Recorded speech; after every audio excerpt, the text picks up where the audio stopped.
হাইকোর্টের অনুমতি, শুভেন্দু অধিকারীর সভায় গ্রিন সিগন্যাল। কোচবিহারের চ্যাংরাবান্ধাতে শনিবারের পরিবর্তন সংকল্প সভা।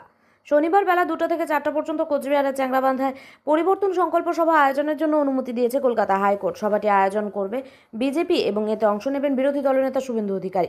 কোচবিহার জেলা পুলিশ পূর্বে এমন সভার অনুমতি না দেওয়া হলেও বিজেপির জলপাইগুড়ি জেলার সাধারণ সম্পাদক দধিরাম রায় হাইকোর্টের জলপাইগুড়ি সার্কিট বেঞ্চে আবেদন করেন। আদালতে মামলা ওঠার পর বিচারপতি কৌশিক চন্দ্র শুনানি করেন এবং শুক্রবার দুপুরে সিদ্ধান্ত দেন সভার আয়োজন করার অনুমতি দেওয়া হবে। বিজেপির আইনজীবী জনার্দন কেরিয়াল এই তথ্য জানিয়েছেন।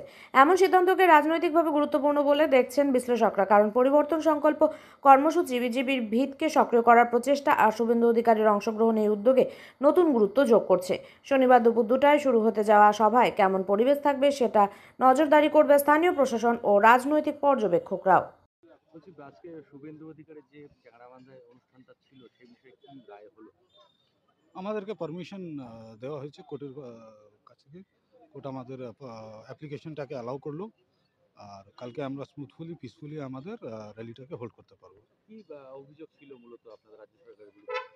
আমাদের কোনো অভিযোগ ছিল না, আমাদের একটা অ্যাপ্লিকেশন করা হয়েছিল, অ্যাপ্লিকেশনটাকে ওরা কনসিডারই করেনি।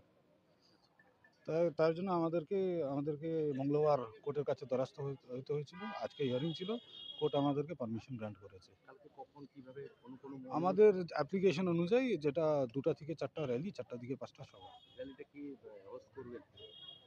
আমাদের পেটিশনার যিনি ছিলেন জলপাইগুড়ি সাংগঠনিক জেলার যে সাধারণ সম্পাদক দধিরাম রায়, উনি অ্যাপ্লিকেন্ট ছিলেন এখানে। তো এটা তো পার্টির একটা আছে, তো পার্টির আর বলছি আজকে কোন বিচারপতি রায়টা দিয়েছে? এটা court number 2 honourable justice Kaushik চন্দ্রের বেঞ্চে এই মামলা আজকে ছিল। উনি আমাদেরকে পারমিশন গ্রান্ট করেছে।